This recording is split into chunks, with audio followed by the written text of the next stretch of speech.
Le 100% culturel. Du dimanche au mercredi de 9 h à 10 h sur Alger Chaîne 3. Il est 9h11. Bonjour à vous tous, ravi de vous retrouver ce matin.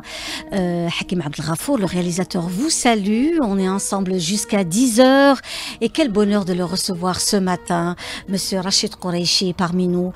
Il vous donne rendez-vous déjà ce soir, en début de soirée à 18 h au niveau de la Cinémathèque algérienne pour présenter son film documentaire « Tu manques même à mon ombre ». Tu manques même à mon ombre, c'est un titre très fort, révélateur, profond. Rachid Quraichi, merci d'être là. Vraiment, c'est un bonheur de vous recevoir. Merci de m'accueillir dans ces studios que je retrouve après plusieurs... Ça fait 30 ans que vous n'avez pas mis les pieds à la radio Chaîne 3. Oui, et on revient toujours sur la trace, ne vous inquiétez pas. Oui, alors Rachid Quraichi, sculpteur, artiste peintre, écrivain, des textes très inspirés du mystique, du mysticisme. Vous appartenez aussi à toute une histoire de famille. Vous êtes donc de Oued-Souf. Oui. De la région de Oued-Souf, la famille donc Quraichi, qui a toute une histoire, une longue histoire. Écoutez, c'est une histoire de nomades, mais de nomades dès le début de l'islam, parce que c'est la famille de Mohammed, donc du prophète, et c'est donc l'environnement des Quraish. Ils ont décidé de quitter la Mecque. Pourquoi? Pour diffuser cette nouvelle religion à travers le monde. C'était pas des guerriers dans le sens classique du terme, c'est des gens qui sont venus donner une culture, une nouvelle foi, une nouvelle inspiration pour des chemins de vie. Et on est au 6e siècle, 6e, 7e siècle, donc il y a deux groupes qui ont quitté la Mecque en même temps. Un groupe a dit on va au nord diffuser l'islam, le nord pour eux, ça a été Basra, Bagdad, Tabriz en Iran. Ils ont traversé l'Azerbaïdjan, ils sont rentrés dans un pays qui aujourd'hui s'appelle le Daghestan, qui est le long de la mer Caspienne. Et là, il y a une fondation très importante qui s'appelle Ahl-Bit et des Quraysh. Beaucoup de Quraysh étaient même des généraux du tsar, Nicolas I, etc. Et ils étaient vraiment les guerriers de la zone. En 1940, Staline les a chassés de plusieurs forteresses, pas toutes, plusieurs, parce qu'ils gardaient la foi, l'islam. Il écrivait, Idkru, maintenant, Shoucha. Bon, une partie a été jetée vers aujourd'hui, plus haut encore dans le Caucase, dans la Tchétchénie, mais beaucoup sont restés. Et ils parlent l'arabe classique, qu'ils ont fait apprendre à leurs enfants dans les caves, dans les forêts du Caucase. Et jusqu'à aujourd'hui, c'est des gens merveilleux qui parlent la langue et conservent aussi la beauté de cette religion. Vous êtes justement très très très imprégné du patrimoine soufi algérien. Aussi des textes, de l'architecture, de la sculpture, des textes sacrés, de l'écriture aussi du Coran. Vous avez fait beaucoup de travaux ici en Algérie, et notamment ici à Alger, plus particulièrement des espaces mythiques, la citadelle d'Alger, je le citerai comme exemple. Vous êtes revenu sur des personnages et des personnalités de femmes telles que Rabia al-Adawiya, avec des amphores extraordinaires, et je garde un excellent souvenir de ce beau rendez-vous.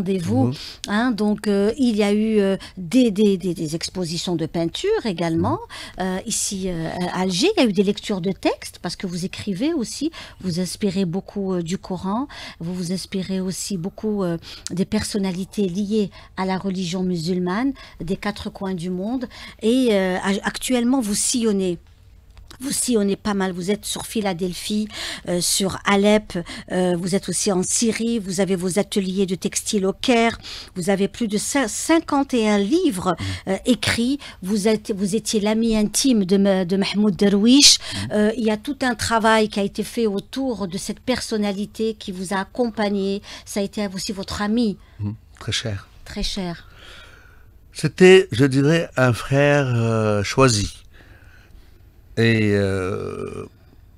je soutiens depuis des dizaines d'années la révolution palestinienne, le combat de nos frères de Palestine. Je sais que tout le cœur de l'Algérie bat pour la Palestine, plus qu'ailleurs, bien plus qu'ailleurs, parce qu'on a eu la braise de la douleur déjà pendant notre guerre de libération. On a traversé, malgré nous, un saccage manipulé aussi pendant la période du terrorisme. Et je précise pour même nos amis chers qui disent tout le temps la guerre civile en Algérie, je l'explique tout le temps, il n'y a jamais eu de guerre civile en Algérie. C'est des assassins qui tuent un peuple démuni. Donc pour nous, c'est fondamental. Et ça, ce qui est terrifiant, c'est qu'après ce qu'on a vécu depuis le début de la colonisation en 1830, se retrouver avec des Algériens, massacrer des Algériens. Ça, je pense que c'est une trace indélébile sur laquelle il faut être très attentif, surveiller ces dangers. Plus que jamais aujourd'hui, notre pays est menacé de partout. C'est un pays qui devient de plus en plus puissant. Mais notre terre, on n'a pas une autre terre de rechange. Moi, c'est une terre de rechange, ce serait la Palestine. Mais il n'y a pas autre chose. On va écouter un extrait de Mahmoud Darwish que l'on vous propose, le réalisateur vous propose, et on se retrouve juste après. Merci. Voilà, c'était là un extrait pour vous, hein, Rachid Quraishi, de Mahmoud Darwish. C'est émouvant chaque fois que je le réentends. On est tous émus par une voix extraordinaire, et vous disiez en écoutant, en train d'écouter ces textes et ces paroles et cette voix magique, vous disiez que c'est l'un des rares, peut-être unique, poète arabe qui déclamait, disait sa poésie dans des grands stades, dans des espaces dédiés au peuple et au public. Mahmoud est un grand tribun. Il a une voix qui aimante les gens, même ceux qui ne comprennent pas du tout la langue arabe. Parce qu'avant de mourir, Mahmoud, sa dernière intervention s'est faite à l'amphithéâtre antique de Nîmes et aussi à Arles, surtout à Arles. Donc, et les gens me disaient à l'époque, on ne comprend pas la langue arabe, mais c'est fou. On saisissait ce que ça... Et d'habitude, la poésie se fait dans des salons feutrés, donc, avec peu de personnes. Mais Mahmoud déclamait ses textes dans des stades de football. Le stade de football de Damas, non seulement était bourré, il y avait des écrans géants dehors. La dernière fois où il est aussi intervenu, dans un lieu beaucoup plus lié, c'est dans les théâtres et les grandes salles d'amphithéâtre de l'UNESCO, bourrés, avec des gens dans les couloirs en train de vendre des écrans géants. Ça, c'est d'une rareté exceptionnelle. Et il y avait une véracité en lui aussi, un engagement profond. Mahmoud était quelqu'un pas facile. Dans le sens où c'est un poète qui s'est barricadé derrière donc, son travail, comme moi, comme plasticien, comme artiste. Et surtout, il n'aimait pas trop qu'on utilise ses poèmes pour refaire autre chose. C'est vrai qu'il y a des gens incontournables, comme Marcel Khalife, comme d'autres gens qui lisent du Mahmoud. Actuellement, à titre d'information, le British Museum à Londres a décidé de faire un nouveau projet sur les artistes dont des œuvres existent au British Museum. Et ils m'ont contacté, m'a dit Rachid, on a fait notre comité, on a choisi que ce soit le premier artiste. Alors il donne, pas à l'artiste, mais à ses œuvres, un mur de 7 mètres, sur 5 mètres de hauteur, dans le British, qui va rester en place pendant 1 année. Et après il le donne à un autre artiste. Et là, c'était Montrek Mahmoud Darwish qui est là pour 1 année. Alors, c'est pas en Palestine, pour nous, les millions de gens qui rentrent au British voient quand même mon travail avec celui de Mahmoud pour 1 année au British Museum. C'est pas rien. Ah, c'est pas rien, c'est très important. Et puis, il y a aussi de l'Algérie.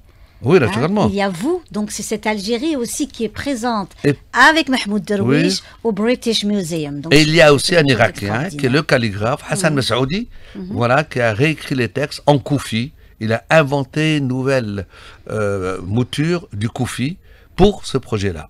Mais écoutez, c'est fabuleux. Voilà. On continue avec vous parce que le temps passe tellement vite et on voudrait profiter au maximum de votre présence parmi nous, chers amis. Et il faut savoir qu'aujourd'hui, dans les studios d'Alger, chaîne 3, Rachid Quraishi est présent parmi nous. C'est un honneur et un bonheur de le recevoir. Il vous donne rendez-vous donc à 18h à la Cinémathèque algérienne pour le film documentaire « Tu manques même à mon ombre ». Le titre est fort et puissant. Oui. Alors, pourquoi ce titre? Moi, pratiquement, même pour beaucoup de bouquins, ou certains bouquins que j'ai fait avec d'autres écrivains, j'existe toujours à l'éditeur que le titre, c'est moi. Personne d'autre. Même l'écrivain. Je dis, toi, t'as écrit, moi, laisse-moi le titre. Ça veut dire quoi, tu manques maman l'ombre? Dans mon travail, l'ombre est tout le temps fondamentale. Parce que c'est cette chose qui n'a ni consistance, on pense, qui n'a pas de chair, qui n'a pas de nerf, qui n'a pas de réflexion, mais elle nous accompagne. Alors, il faut préciser une chose. Le plus grand symbole de la fidélité, c'est l'ombre. Pourquoi? Parce que l'ombre, dès notre naissance, le bébé a 4 pattes, le bébé commence à se mettre un peu debout en s'accrochant à un placard ou à une table, il a son ombre. Il grandit avec son ombre qu'il ne le quitte jamais. Et quand il meurt, l'ombre rentre dans la tombe avec lui. Elle ne te laisse pas seul dans la tombe. Et ça est un rapport à cette fidélité absolue. Je meurs avec toi, je pars avec toi. Et dans la vie, nos vies de spiritualité, tous des éléments comme ça sont essentiels, même s'ils sont dans... Il n'y a aucun humain qui fait attention à son ombre. Mais elle fait attention à toi. Elle ne te lâche jamais. Elle est collée à toi. Voilà. C'est pour ça ce titre. Mais quand j'ai dit tu manques même mon ombre, c'est-à-dire, ça peut être ta mère, ton père, Dieu, les saints, donc les choses et les éléments qui sont essentiels qui te construisent jusqu'à la fin de ton existence. Ce film documentaire, c'est aussi un voyage à travers Rachid Koraïchi, son histoire. Hein, donc on passe par Oued Souf, par Alger d'abord, parce que Alger aussi vous fascine. Alger vous a quand même... Vous avez été sous l'emprise d'Alger. Moi, j'étais la première génération de l'école des beaux-arts d'Alger, après l'indépendance. Vraiment la première génération. On avait des maîtres et des professeurs merveilleux qui, eux, étaient des artistes, mais qui ont délaissé pour nous former leurs propres ateliers. Ça, vraiment, on ne pourra jamais les remercier.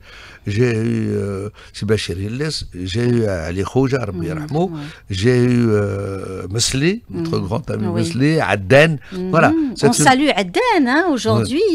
D'ailleurs, il y a un film documentaire qui est en train de se faire autour de notre ami Mustafa Adden, qui reste toujours jeune et frais. Hein. On parlait des âges tout à l'heure. Hein. Il a plus de 90 ans, vraiment bien entamé, et qui reste toujours très frais, Adden. Vous-même, donc ce film documentaire, c'est un peu le voyage à travers toutes ces régions, votre histoire, le sud algérien, parce que vous revenez beaucoup sur le sud. Parce que, alors, tout à l'heure, on a parlé des Quraysh qui sont allés vers le nord. Rapidement, la partie de ma famille, d'où elle est venue, donc eux, ils ont fait la Mecque, Médine, Jeddah, Jérusalem, Le Caire, Benghazi, Tripoli, et ils ont construit la ville de Kairouan. Aujourd'hui, il y a 300 tombes de Quraysh, il y a 2 cimetières, Maqbarat Quraysh, de Qurayshi à Kairouan. Il y a 300 tombes sublissimes, qui sont vraiment des sculptures, pas des tombes. Il y a la grande mosquée, magnifique, et puis surtout, dans l'écrit, cet ancêtre s'appelle Adwani, vous rentrez sur Internet, la traduction française est faite par l'interprète des armées d'Afrique française, donc avec une traduction coloniale. D'accord. Oui.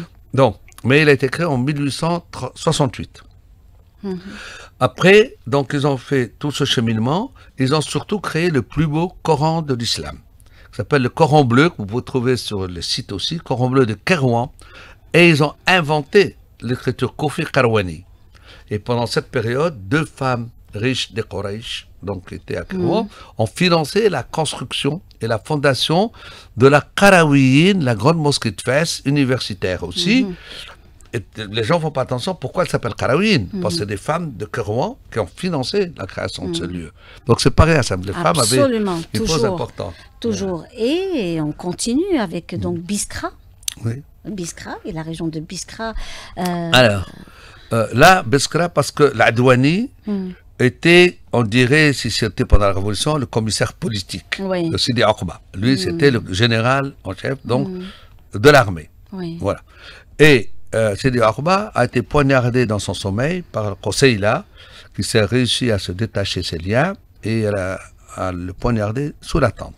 Donc, Cheikh l'Adwani, donc Cheikhna, que vous verrez dans le film, la tombe du film, fait Quinin, en fait. Quinin, pourquoi on dit Quinin? Parce qu'il n'y avait pas beaucoup de monde. Le Kanoun Srer. Tu vois, c'est un petit Kanoun. Alors, le Quinin, c'est près de l'Oued, à 5 km de l'Oued. La ville s'est agrandie beaucoup, mais il y a toujours sa tombe, celle de son frère, dans la même tombe. Et sous la tombe du Cheikh, il y a 7 tombes, dans le sous-sol, 7 tombes de ses enfants. C'est pour ça qu'à l'époque, je voulais rendre hommage et dire leur amitié du peuple d'Algérie, du peuple musulman d'Algérie à ces chrétiens. J'ai fait 7 livres. qui s'appelle les 7 dormants, qui sont aujourd'hui dans la bibliothèque, dans la partie la plus importante bibliothèque du Vatican, la Bibliothèque nationale de France et la Bibliothèque nationale d'Alger, à qui j'ai donné les 7 livres, aussi offert 7 livres. Bravo. On continue avec vous, monsieur Qureishi, Rachid Qureishi, qui est parmi nous aujourd'hui dans le 100% culturel. Et on revient aussi sur la page d'histoire. Vous reveniez sur un peu ce dialogue interreligieux, sur ce partage, l'amour de l'autre.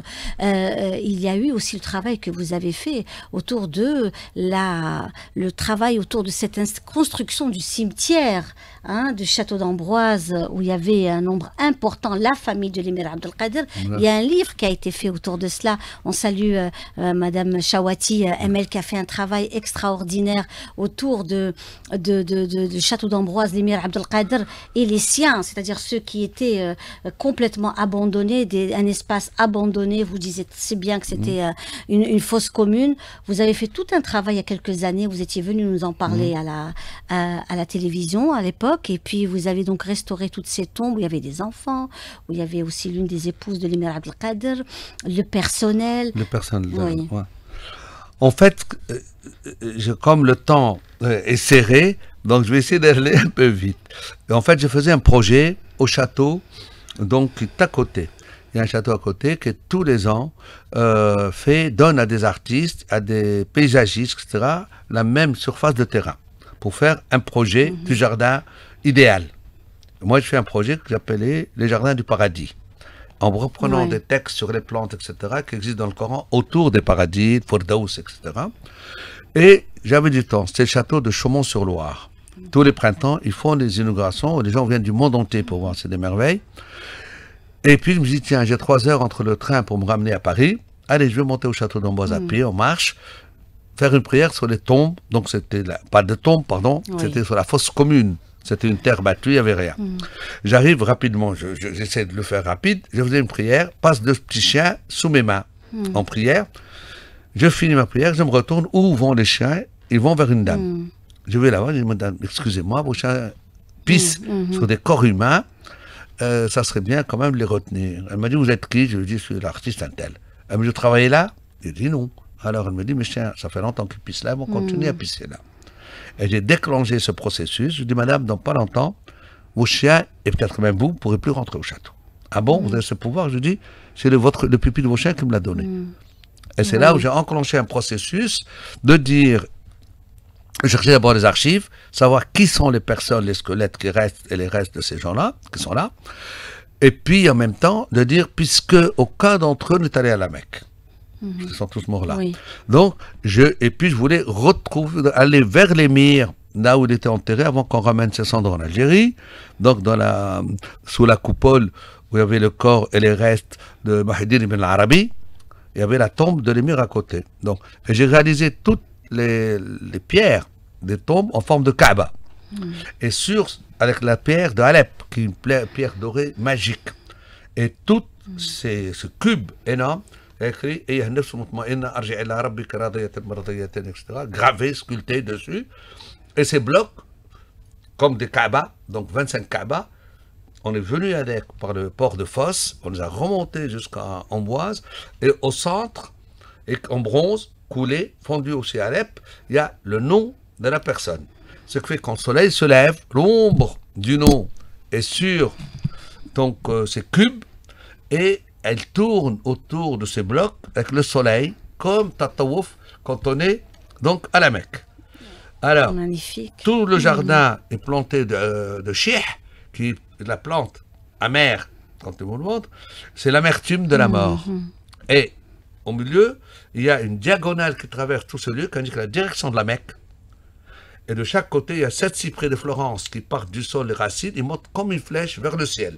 C'est l'ascension vers le ciel. Et il y a 7 bancs de méditation, etc.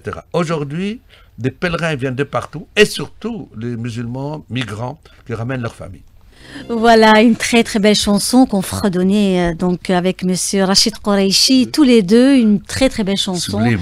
La chanson orientale, c'est aussi un patrimoine, hein, et l'Algérie aussi est très très ouverte à tout style de musique et d'identité, et on absorbe. Écoutez, dans la période coloniale, on écoutait que les grandes chansons algériennes. Ah oui, oui. Donc, pardon, égyptiennes. Et aussi parce algériennes. que Nasser nous soutenait, Jamal Abdel Nasser.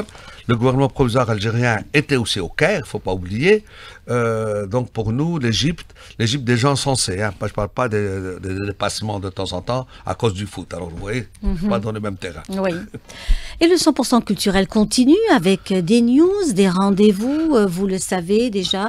Ce jeudi, il va y avoir un hommage à Mohamed El Hamina, le réalisateur. Voilà, c'était un ami. Oui. C'était quelqu'un d'extraordinaire. Il est mort à 95 ans, je crois. 95 ans, exactement. Il est né en 1930. 95 ans. Un monsieur d'une grande... Première palme d'or pour l'Algérie. J'espère qu'on aura d'autres dans le futur. Donc voilà, ça a été quand même... Et puis vous le savez, comme par hasard, après la fin de la projection du film, il y a 2-3 jours, il a carrément, c'est ce que disent aussi sa famille, témoigne sa famille, juste après la projection du film, c'est L'Khdar Hamina est parti. Ça, c'était quelque chose de très, très, très particulier. C'est ce que disait son fils, Malik Hamina. C'était très émouvant, l'appel, parce qu'il était à Cannes, et l'appel de son frère en lui annonçant à l'instant le départ du papa. Écoute, il est mort entouré, aimé. Il a aimé son pays beaucoup. Il a donné Palme d'Or à son pays. Quel meilleur trophée. Absolument, absolument. C'est aussi donc le patrimoine, l'identité algérienne, et on fête actuellement les 30 ans de la création du Haut Commissariat à la Mazirité. Des rencontres se sont faites déjà depuis hier et aujourd'hui, et c'est Selim Brahimi qui revient. On fait le point ensemble. Bonjour, Yassine Zidane, écrivain, chercheur dans le domaine de la langue amazigh, consultant au commissariat à la Mazirité. Justement, le HCA célèbre 30 ans d'existence. À travers cette journée d'études, il y a des conférences mais également des ateliers. Vous prenez part à un atelier, vous animez un atelier qui porte sur justement la Mazirité et son enseignement dans le monde éducatif. Oui, donc c'est l'heure des bilans, 30 ans déjà. Donc Tamazigh dans le système scolaire, Tamazigh à l'université, puisqu'on parle aujourd'hui de 5 départements. Donc l'enseignement de Tamazigh dans 5 départements, à savoir Béjaïa, Tizi Ouzou, Bouera, Batna, mais aussi à Taman Rasset, sans parler de l'école supérieure de Bouzaria. Donc il y a un enseignement. Nous avons maintenant une vingtaine d'années que Tamazigh est disposé comme une spécialité à l'université. Nous avons formé des milliers d'étudiants, jusqu'à 15 000 sortants diplômés des 5 universités. Donc qu'en est-il justement de cet enseignement? Un regard que nous offre aujourd'hui cet atelier du HCA, un regard critique à l'égard des méthodologies d'enseignement, mais aussi des textes de loi qui régissent la langue amazigh, puisqu'il s'agit l'enseignement de Tamazigh aujourd'hui à l'école algérienne. Il y a des résistances d'ordre légal, donc juridique plutôt. Donc c'est par rapport au texte, parce que l'introduction Tamazigh qui s'est faite dans un contexte particulier en 1995 a fait un forcing, mais sans arsenal juridique, mais aussi un arsenal, j'allais dire, pédagogique, etc. Donc aujourd'hui, il faut donc parler de la loi d'orientation qui freine un peu l'élargissement et la généralisation de la langue amazigh, parce que l'article 34 de la loi d'orientation scolaire de 2008 déjà, il parle sur une volonté exprimée par les parents d'élèves sous une appellation demande sociale. Alors qu'aujourd'hui, Tamazigh, elle est une des 3 triptyques de la constitution algérienne. Donc Tamazigh, c'est la langue qui n'est pas exclusive aux seuls berbérophones, mais c'est la langue de tous les Algériens. Donc revoir la loi de l'orientation, revoir ce qui freine la généralisation de l'enseignement Tamazigh, revoir les contenus pédagogiques, ça sera le débat et la discussion autour de cet atelier auquel beaucoup d'experts de tout domaine, donc domaine confondu, pour en parler justement et sortir surtout avec des recommandations. Oui, justement, avec cet atelier, vous allez sortir avec des recommandations pour améliorer, pour modifier, pour mettre à jour justement le système éducatif en langue amazigh. Bien sûr, parce que la finalité justement, c'est comment concevoir cet enseignement et comment concevoir la réalité amazigh aujourd'hui face aux défis auxquels on est attendu par rapport à l'avenir, aux aspirances de l'État algérien de mettre en œuvre la langue amazigh comme stipulé dans la Constitution, puisque l'État s'est engagé à promouvoir cette langue et on ne peut pas promouvoir quelque chose sans son enseignement et sans le faire dans un cadre typiquement académique. Je vous remercie, monsieur Zidane. Merci à vous aussi. Voilà, on remercie notamment le travail fait par notre collègue Selim Brahimi, où il a reçu spécialistes liés donc notamment à l'amazirité, l'histoire de l'amazirité. On reste et on enchaîne notre émission toujours avec Monsieur Rachid Qureishi. Ce soir, donc ce film documentaire Tu manques même à mon ombre. Il revient aussi autour de son histoire, de l'histoire de sa famille, ce qui l'a motivé pendant toutes ces années, son voyage interne aussi spirituel, parce que c'est aussi un voyage spirituel à travers votre identité. Quand on parle d'identité, quand on est aussi en France actuellement et que aujourd'hui vous revenez aussi sur la mémoire de nos martyrs à partir de la France, à partir de Paris, en tant qu'artiste, vous avez réagi. Vous avez réagi par rapport à la stèle, au niveau de la scène pour le 17 octobre 1961. Vous avez réagi aussi par rapport à ce qui s'est fait au niveau de la Courneuve et de tous ces massacres. Donc c'est un hommage à toutes ces personnes, à cette Algérie, au niveau de la terre donc du colonisateur. C'est ce que vous me disiez tout à l'heure. Pour moi, c'est très important parce que je crois que l'histoire algéro-française, jusqu'à maintenant, je crois qu'on n'en sait pas grand-chose, je pense, du côté de la France. Parce que ma mère, pendant la guerre d'Algérie dans les Aurès, quand il y avait un jeune appelé du contingent, j'ai fait la différence entre les militaires de carrière et les appelés qui avaient 17, 18, 19 ans. Quand un jeune militaire français est mort, alors que mon père était dans les maquis, c'est ces groupes où c'est les gens autour de lui, autour de Moustapha Boulaïd, d'Abid Saïd, de Salah Soufi, de mon père, le feu général Zerdani, qui était mon médecin d'enfance aussi. Donc, c'est des combats, c'est la guerre. Et ma mère pleurait. J'ai dit, attends, pourquoi tu es en train de pleurer? Elle me dit, écoute, je pense à sa pauvre mère. C'est un gamin, on lui ramène le corps. Parce que ce n'est pas la guerre, c'est la guerre des colons. Voilà, Très bien. Donc vous êtes revenu sur un travail artistique lié notamment à toutes ces personnes, tous ces martyrs, ces enfants jetés dans la Seine. Vous êtes revenu sur l'installation de cette fameuse plaque commémorative. Sur le pont Saint-Michel. Voilà. Et j'ai dit, qu'est-ce que c'est ce timbre-poste comme est là pour 200 et quelques personnes assassinées par Papon, par Touvier, et je peux le dire, c'est sous les ordres de M. Mitterrand, qu'il ne faut jamais, parce qu'il passe pour le grand humaniste planétaire, alors que c'est le grand génocidaire. Donc il y a eu ce travail. Alors, j'ai décidé d'aller de cette énorme cité dans la banlieue, donc entre Saint-Denis et la Courneuve. C'était des bidonvilles où vivaient nos frères, nos sœurs, etc. Et surtout beaucoup de nos frères, parce que quand les gens à l'époque partaient seuls. Beaucoup de leurs femmes sont restées au pays, et elles ont pensé longtemps, pas qu'ils étaient morts, parce qu'ils se sont mariés en France avec des Françaises, ils sont restés là, alors qu'ils étaient décédés, les pauvres, emportés par la Seine vers la mer. Et j'ai décidé, donc, avec l'amitié du président donc, de la Seine-Saint-Denis, du département de la Seine-Saint-Denis, et de son assistante, aussi pareil. Vous avez donc... Ils ont accepté le principe que je cherche un lieu pour garder la mémoire. Et il y a ce parc extraordinaire aujourd'hui, un magnifique parc. Vous voulez, comme je sais, autour d'Amir, quand même, dans le château du roi François Ier. Oui. D'accord. Et donc là, au niveau de et là aussi, je voulais choisir comment dire, un coffre, une boîte magnifique. Il n'y a plus leur bidonville. C'est un parc avec des cascades, de l'eau, etc. D'installer en face du Grand Lac une grande sculpture, 3,80 m, en bronze, que j'ai coulée en Grèce, j'ai ramené en Grèce aussi, et on l'a inauguré. Donc, en hommage en hommage, donc, à ces 204 personnes disparues dans la Seine, assassinées par les 3 personnages abominables qui cachent bien leur jeu de tout temps.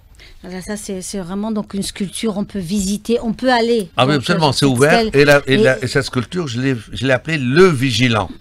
Attention que ça ne nous revienne pas.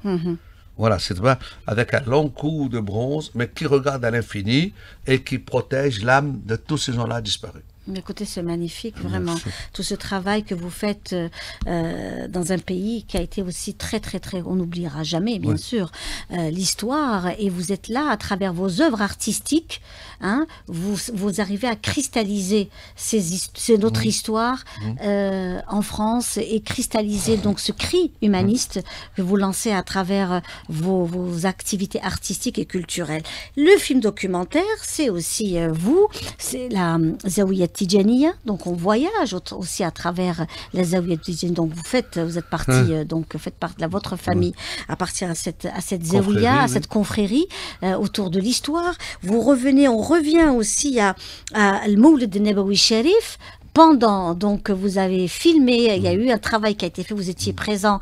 Donc, c'est un Moulid très important.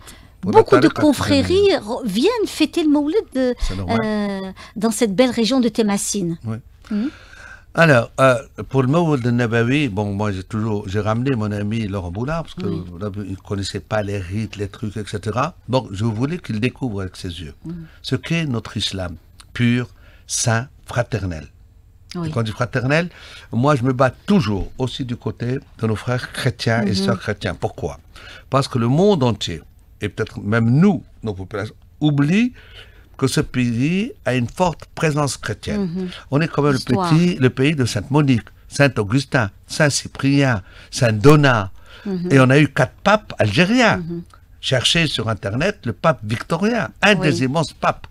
Donc, et je le dis toujours, vous pensez qu'on est qu'un pays de fanatiques musulmans tueurs. Au contraire, nos ancêtres ont été accueillis par les chrétiens en Algérie. Nous avons une place merveilleuse. Pensez simplement... Très bien.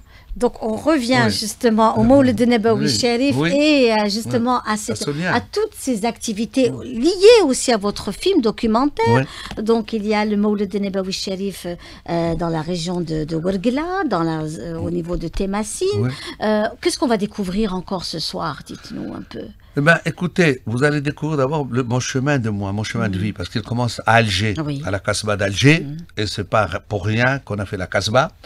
C'est pas pour rien aussi que ma grande installation qui s'appelle le Chemin des Roses autour de Jalaluddin Rumi soit passée dans ce lieu du pouvoir. Je voulais revenir dans ce lieu de pouvoir. Et de là, le cheminement, ma formation à l'école des Beaux-Arts, on va descendre de plus en plus loin vers les Aurès, on descend donc cette zone pré-saharienne, je dirais presque pré-saharienne d'abord, et après toutes les étapes sahariennes. Les déserts de Kayas, le désert de Steppe, le désert... Dans quelle région? On descend. On va descendre comme ça jusqu'à... Bon, naturellement, rester un certain temps à la Zaouia, vivre avec les gens, faire des vendredis de prière, dhikr les prières. Et vous verrez dans ce film, il y a un monsieur tellement beau, élégant, black, qui était le Muqaddam de Zaouia Tidjaniya au Nigeria, où il était le patron de 45 millions de Tidjani au Nigeria. Comme ça, 40 millions. Pas 2, pas 10, 2 millions. Malheureusement, Daesh l'a assassiné chez lui. Voilà. Cheikh Adam. Voilà. Et vous verrez la présence des cheikhs qui viennent là-bas. Et après, pour le Moulid. Moi, dans ma famille, parce que moi, et dans la famille, on ne fête jamais l'anniversaire. Parce qu'on dit, on ne fête pas une année de moins dans notre vie. Tu vois. Mais par contre, ma mère, on lui fêtait son anniversaire. C'est la seule.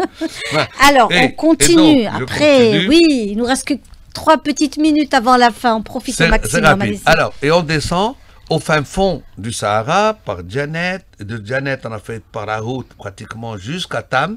Et après, à Ras el Khem. Parce qu'il y avait un des derniers moines de Tibérine qui n'a pas été tué, qui était là-bas. Et j'ai vu aussi, vous parlez de la Mazérité, j'ai vu aussi donc le livre écrit par M. de Foucault, là-bas, sur l'écriture diffinaire, etc. Donc voilà, il y a un parcours aussi sur ça. Et après, donc ça finit à se confondre, descend plus bas, vers le Niger, vers le Mali. Donc, dire ce territoire immense. Et surtout, avec notre amie directrice du site donc, du Tassili, parler quel est le lien de Rachid Qureshi avec les peintures, les gravures de là-bas, millénaires. Oui. Voilà. Et pourquoi je ne fais pas de la figuration, je ne fais pas de l'abstraction, je fais un travail sur le signe, la trace. Absolument. Et je ne suis pas calligraphe, ça j'insiste, je n'ai jamais été calligraphe. Chaque fois qu'il y a une écriture, je demandais à mes amis calligraphes de les faire. Oui. Donc qu'on oublie, ce n'est pas parce que j'écris l'arabe avec ma main, je fais ma graphie et pas la calligraphie. En tout cas, elle est reconnue, votre écriture, et on sait quand c'est du Rachid Qureshi. On le reconnaît très très facilement, en tous les cas, pour les passionnés aussi d'art. C'était un bonheur de vous avoir reçu ce matin. Moi aussi, je suis tellement heureux de revenir sur la trace aussi oui. de l'époque. Voilà, en tous les cas, c'était un bonheur de vous recevoir, monsieur Rachid Qureshi, qui était présent parmi nous en direct d'Alger Chaîne 3. Nous l'avons aussi eu en exclusivité ici, et c'était vraiment un véritable délice de vous écouter, de voyager à travers votre vie spirituelle. Et puis, tu manques même à mon ombre, c'est un reportage à ne pas rater. C'est ce soir à 18h à la Cinémathèque algérienne. Merci beaucoup. Merci à vous et à toute l'équipe technique aussi qui a assuré donc cette merci belle à Hakim rencontre. Abdelghafour, le réalisateur. Merci à notre ami technicien Ahmed. Merci à Yassine Lefgoum. Et merci à vous tous. Je vous souhaite de passer un excellent week-end en compagnie des programmes d'Alger Chaîne 3. Et quant à nous, écoutez, à dimanche. Et on finit avec Warda Jazeria. Merci. Que vous avez beaucoup apprécié aussi. Une Algérienne qui a eu aussi une dimension internationale et qui a toujours été... Elle a été enterrée à l'Alia parmi les grands martyrs. Exactement. Avec une belle chanson, Bledi Ouhibbouki. Ah, superbe. Elle vous ressemble, cette chanson. Merci, absolument, absolument. Merci de me la programmer là.